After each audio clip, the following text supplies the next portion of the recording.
Exiliados en Bruselas, en 1846, Marx y Engels escribieron un ensayo que no habría de publicarse sino hasta casi un siglo más tarde, en 1932, en Moscú. Para entonces habían pasado ya muchos años de que ambos pensadores alemanes habían fallecido.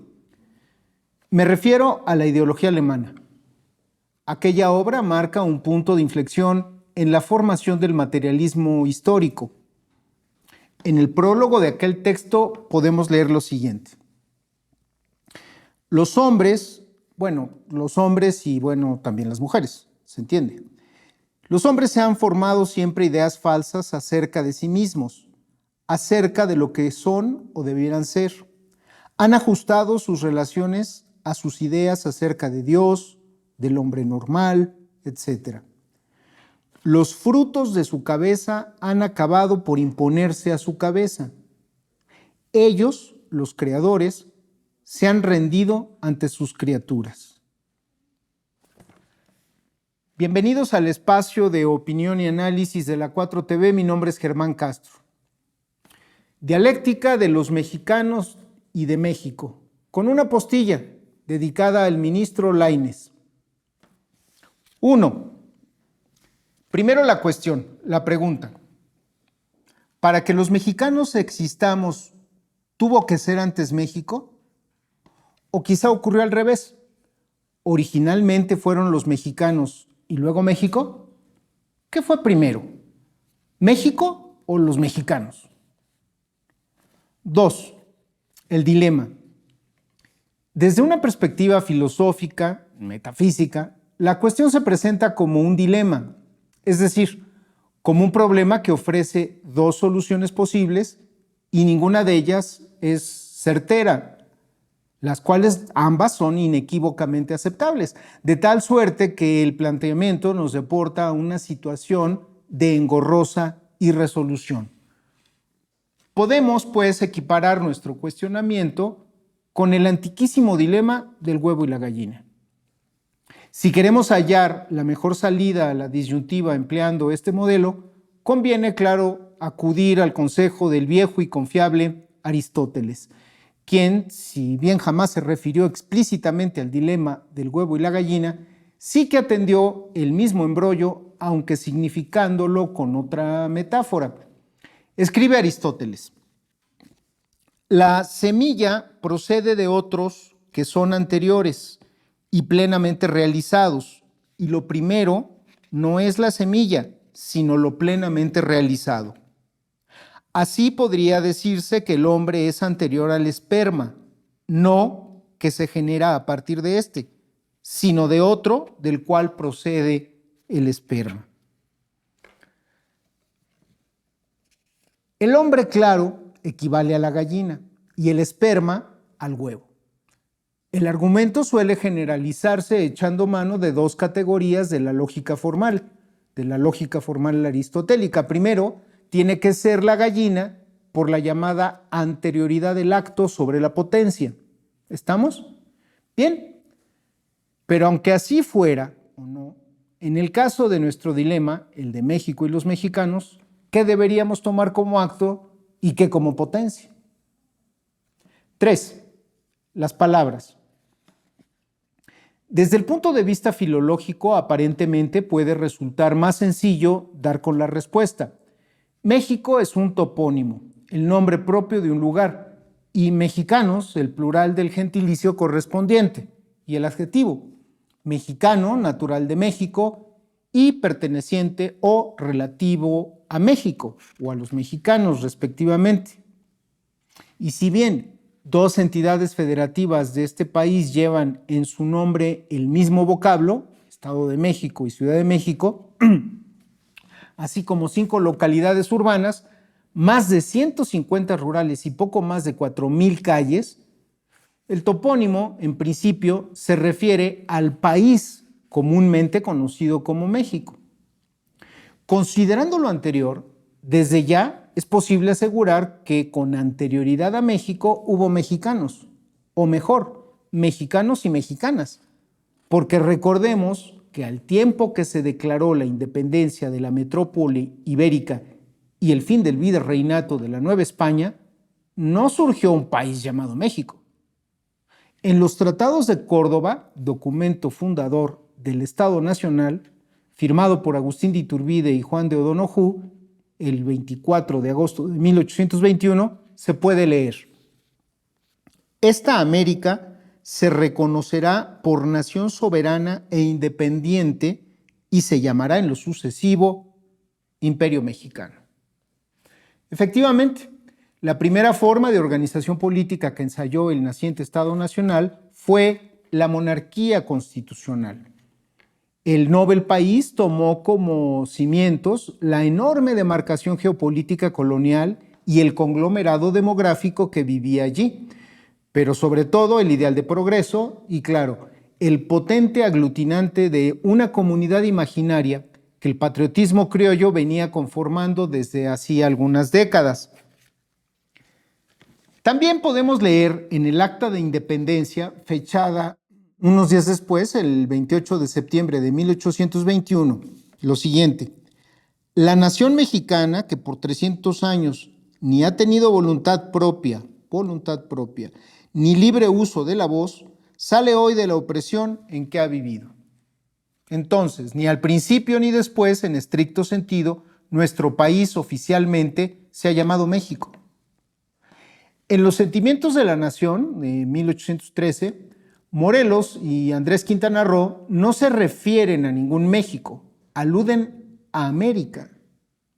Luego, en la primera proclama de independencia de este país, que no se concretó, el Congreso de Anáhuac bautiza al país que quería surgir como América Septentrional.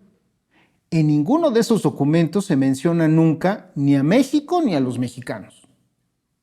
Después de la caída del Primer Imperio, en la Constitución Federalista de 1824, se nomina al país Nación Mexicana. Luego, en 1857, cambia a República Mexicana.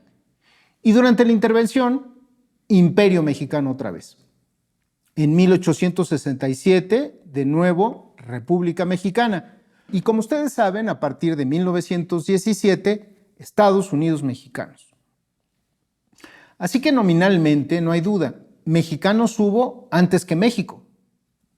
Ahora bien, previamente a la existencia del país, antes de la independencia, ya la Real Academia de la Lengua incorporaba el vocablo mexicano en su diccionario, cuarta edición, 1803. Curiosamente, no sería sino hasta más de medio siglo después que la misma RAE decida que el nombre común de nuestro país, México, tenga una llamada en su repertorio de palabras. Y eso en su suplemento al Diccionario de la Lengua Española, en su edición de 1970. Con todo, en ninguno de los dos casos se trató de su primera aparición en un diccionario de nuestro idioma. Sebastián de Covarrubias incluye la palabra México en su Tesoro de la Lengua Castellana o Española de 1611, mientras que mexicano la encontramos en el Vocabularium Hispanicorum Latinum de 1617. Por supuesto, en los albores del siglo XVII, mexicano no podía referirse a un ciudadano de México. En cambio, sí al oriundo de estas tierras, particularmente a la gente de la ciudad, que a la postre sería la capital del país, y entonces era el corazón de la Nueva España. En uno de sus ensayos, se llama De la experiencia, Montaigne informa, les leo: es la primera lección que los mexicanos suministran a sus hijos, cuando al salir del vientre de las madres van así saludándolos. Hijo, viniste al mundo para pasar trabajos. Resiste, sufre y calla. Estas líneas fueron escritas en 1591. Así que Montaigne no se refería a los ciudadanos de México, el cual no existiría sino 230 años después. Tampoco podía aludir al pueblo que se formó a partir del mestizaje. Entonces, Bueno, seguramente estaba pensando en la población nativa de las tierras conquistadas por Cortés, en los pueblos originarios. De este lado del Atlántico, desde los primeros hispanoparlantes de la Nueva España, y me refiero aquí tanto a españoles como criollos mestizos e indios también, hablar de los mexicanos era referirse a los indígenas, particularmente a los mexicas, a los antiguos mexicanos, y por extensión a todas las demás etnias. Por cierto, cada vez, al paso del tiempo, a más etnias. Al final del siglo XVIII, Francisco Javier Clavijeiro describía así a sus paisanos.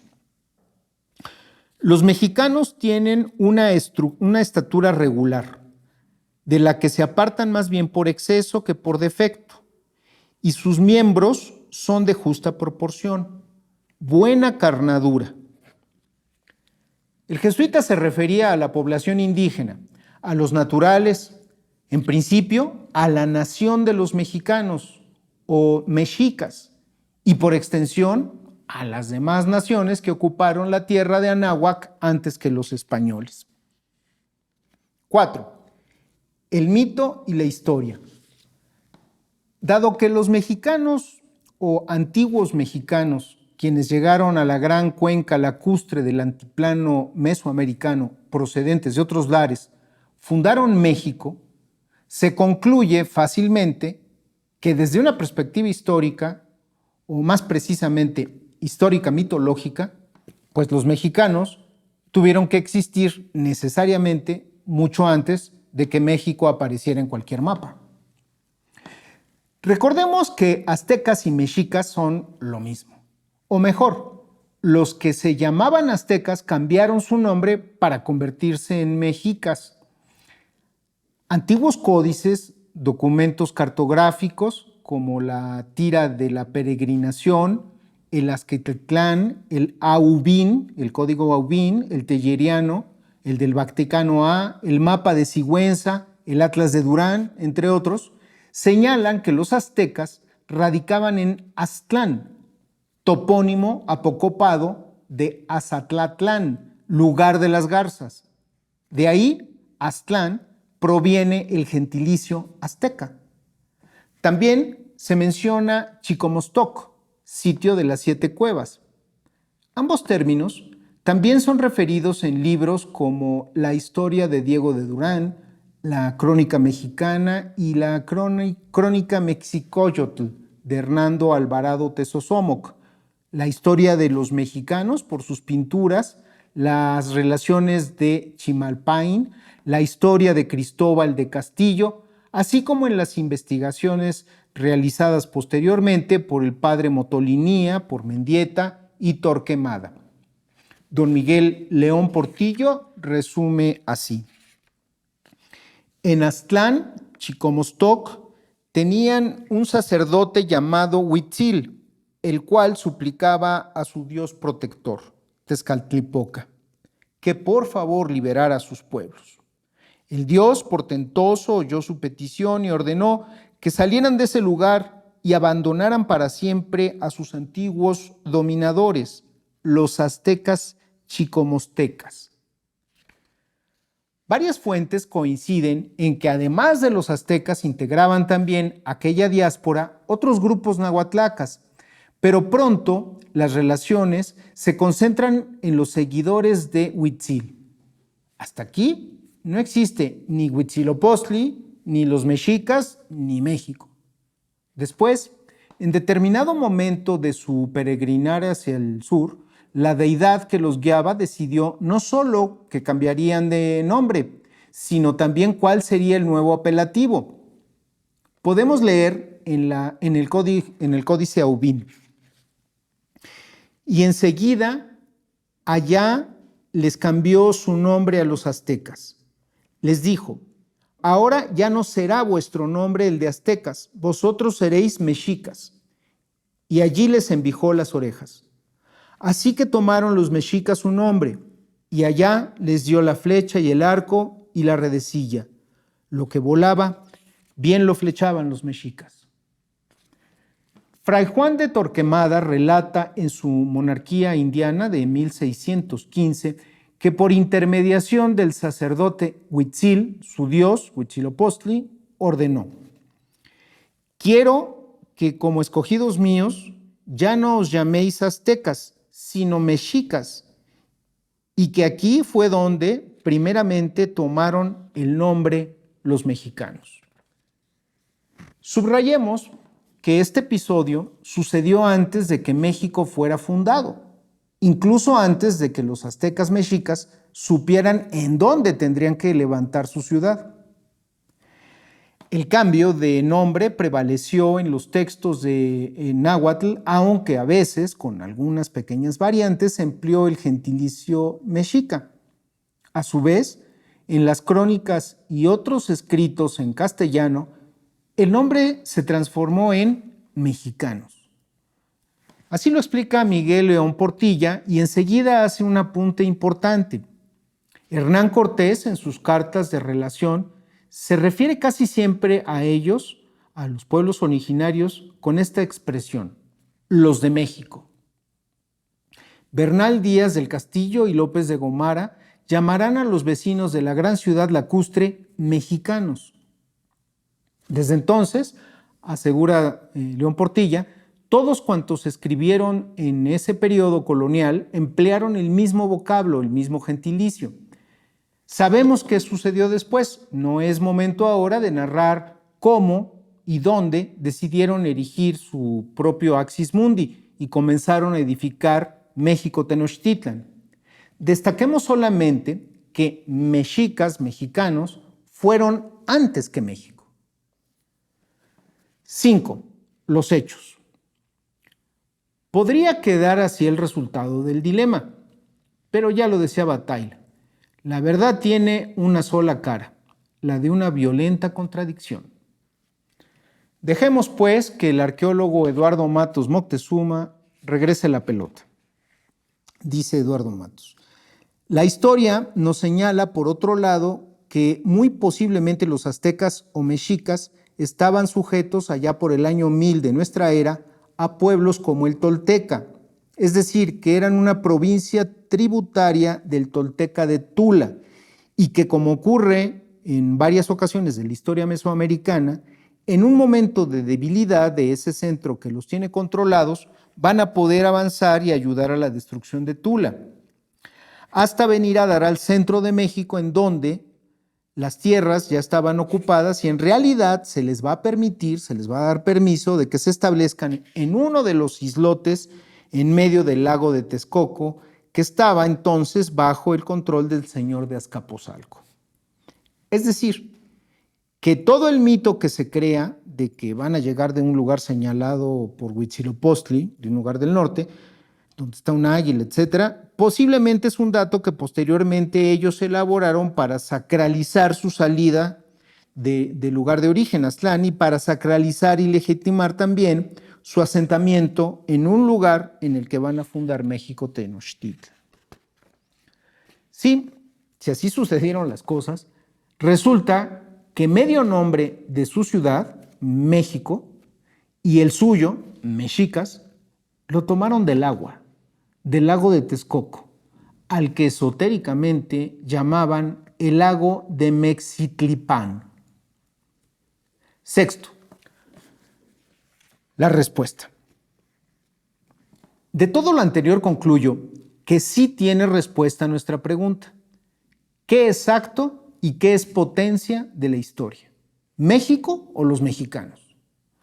La respuesta, bien mirada, es obvia.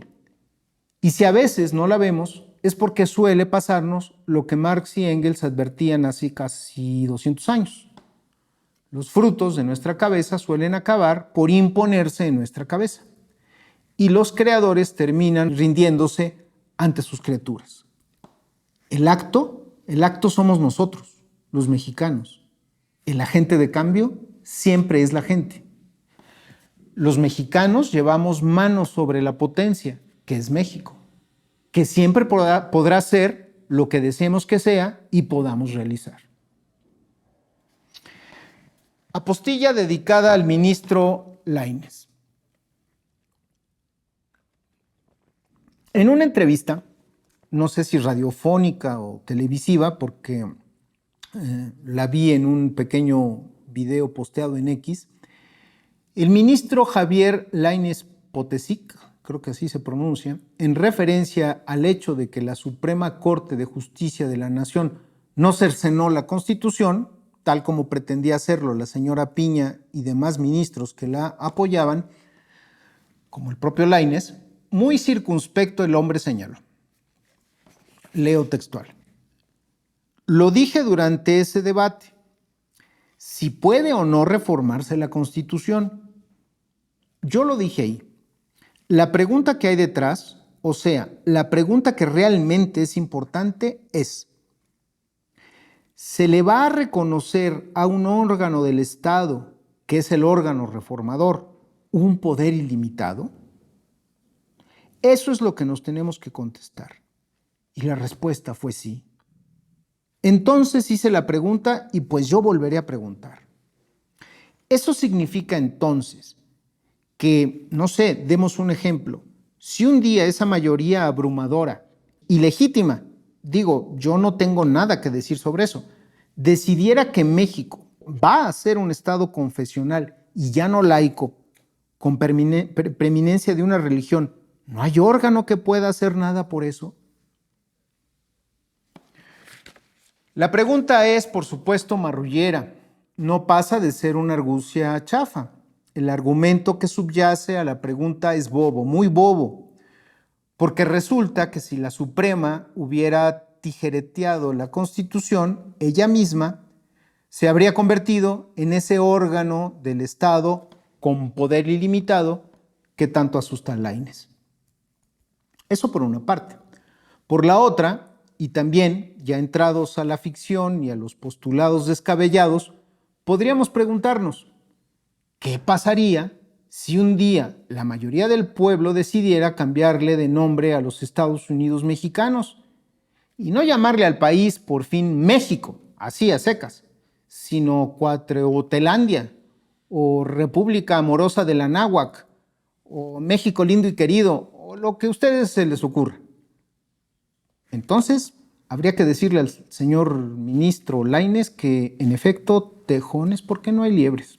No habría órgano del Estado que pudiera impedirlo. Los mexicanos y las mexicanas somos primero. Además, va la última verdad de Perogrullo. Mientras que la gente sí la tiene, ni los órganos de Estado, ni la Constitución, ni ninguna otra abstracción creada por los seres humanos tienen voluntad.